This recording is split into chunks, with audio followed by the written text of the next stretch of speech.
Hi there, Chris here with another fresh tip for you all. In this video, we are going to continue our look at painting the ADEPTA Sororitas from Mcfarlane Toys. Working on the bolt gun to begin things off, and we are going to continue our work on this. Get us started, we're going to use some golden shading gray. This is a transparency, it's basically a dark gray kind of thing. I'm also going to use a drop or two of Liquitex Flow Aid to help this with its surface tension, so it kind of creeps into recesses. I'm going to grab a generous amount of water and basically mix that all together, giving me essentially a shade wash with this color. And as you can see with the shading gray, it falls within the recesses and barely tints the overall surface of areas. But you can see as it gathers, it's in undesirable places, I simply wash the brush off, and just with a damp brush, I simply draw the excess paint off of surfaces so that I retain some of that nice shiny metallic quality. This paint also finishes with a bit of a gloss, so it'll keep the nice metallic-y shininess of it all. Basically, just gives us that nice little transition. And of course, you may recall from the previous video that this was just simply a layering of chrome metallic paint, and so now we're just adding a little bit of depth.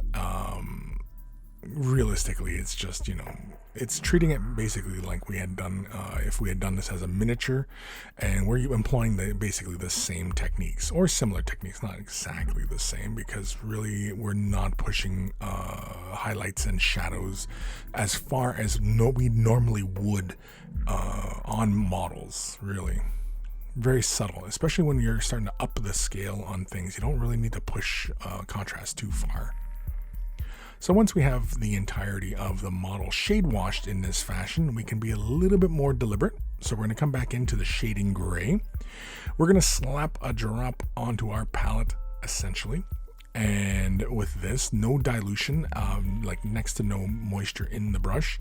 And we are just simply going to draw this into some of the key points on the model. So basically wherever it collects on the surfaces, we just clean our brush, draw the excess out, and continue to place the higher level of contrast onto the model. Essentially wherever the red and the metal meet, I'm creating a really intense shadow separating the two. Basically, a lot of this was kind of reference to, the classic method of doing models where you blacklined between the two separating details, just, create more contrast between the two. But otherwise, you can see here how I just basically followed around the red and where the metal meet, and I simply just created some deeper contrast in those areas just to create further, visual interest. We're going to use Old Brass from MIG Ammo. This is our fantastic metallic paints. These are water-based acrylics. We're simply going to slap a little bit onto the palette, and with this, it is going to be a base coat on top of the bolter casing shells inside the clip, the magazine, and also on the fleur-de-lis on the bolter casing as well. So you can see here how after one layering, it really is not that intense of a color change, but for anybody who kind of is looking for this level of brightness, you could leave it as such. On the fleur-de-lis, I didn't bother basically laying black down on top of either the fleur-de-lis or the bolter shells inside the magazine, just because, well, I didn't really feel it necessary, and I was confident that this paint would cover in basically 2 layers, which of course it does. So I apply a second layer, and you can see now how nice and shiny and rich that brass looks. And it's even though it is laid on top of that bright silver, it looks really good. We're going to use raw umber hue, generous amount of water on the palette here. I'm just going to grab a little bit of the raw umber hue, mix it into the water, basically making just a little bit of a shade wash out of it. We don't really need to add anything to the surface tension of this, as generally the area we're dealing with here is quite small, and the water is not in a high amount in comparison to the rest of the paint. So the paint will just simply go where we're telling it, but won't gather on the broad surfaces. And again, with this raw umber hue, it does finish with a bit of a gloss, so it is not going to kill that metallic shine. Again, when we are dealing with metallics and you want to preserve that lustrous metallic shine, you really should use more of gloss-based paints because they won't interfere and matte down the finish of the shine. So once we have that and it's all dry, we're going to come in with gold. It's kind of not really legible here, but this is gold from MIG ammo. Going to slap a little onto the palette, and of course we're going to create some highlights. And with this highlighting, I simply do the upper portion of each of the little casings in the magazine. So it'll come down probably less than halfway down the bolter casing, but otherwise it is simply just that, drawing that in. And then of course on the fleur-de-lis, it is a bit more of an edge highlight that I'm doing, but where I'm just catching just the high points, and it's a kind of a uniform highlight that I'm applying over the entirety of the detail.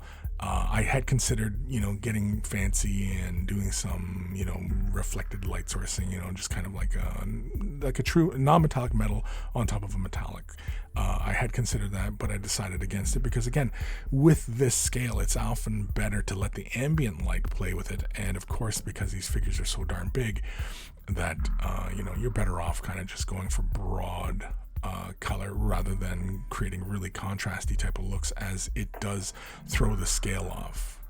Here you can see I'm just illustrating that there's blank spots there from the masking process. So I'm going to come in with some Nafal red light from Golden High Flow. This is an opaque color, it's not a transparency. We're going to add a drop to the palette. This is basically the same color I had used when we were base coating these areas. And with this color, because it's the exact same color, and we're just going to simply layer it in on top of the metal that we had previously done. So it'll give us exactly the same look we had done by airbrush, but because we're just working with it in a thinned out consistency, not thinned out, it's straight out of the bottle, but just to dampen the brush to thin the color down. And I do apply a little bit more than one layer. It's not quite 2 complete layers. It's more like 1.5 kind of thing. Next, we're going to use Flat Black from Tamiya. This is their acrylic paint line. Now, these are solvent-based or alcohol-based paints, so I can use a little bit of alcohol. I'm going to use synthetic brushes here. These are just Army Painter brushes for anybody who really cares about that. And I simply just dip the brush into the paint and right out of the bottle, and then just lay it straight onto the model surface. I don't worry about priming where the pincher had previously had grabbed onto the detail. You can see there the paint will adhere because these are solvent or alcohol-based acrylics. They are not treated the same as our water-based acrylics. Water-based acrylics flow a bit more like a watercolor, and it's easy to clean. This is why we use alcohol to clean these. This also dries quite quickly, so you can see here once it was dry, you see there's still a little bit of shininess there. That's from the gloss layer that's underneath, and it's a little thin in those areas. So I apply a second coat, and there we get a nice flat matte black look to that.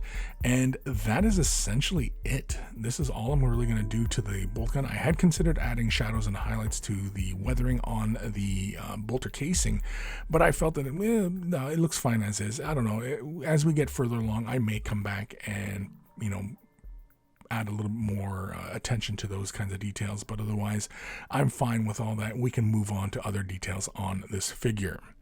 Big thank you to my patrons. Without their support, these videos would not be possible. If you're considering Patreon support, click the link in the description below. There are varying tiers of support, and a huge thank you to everybody who supports. Take care of those brushes, and they will take care of you.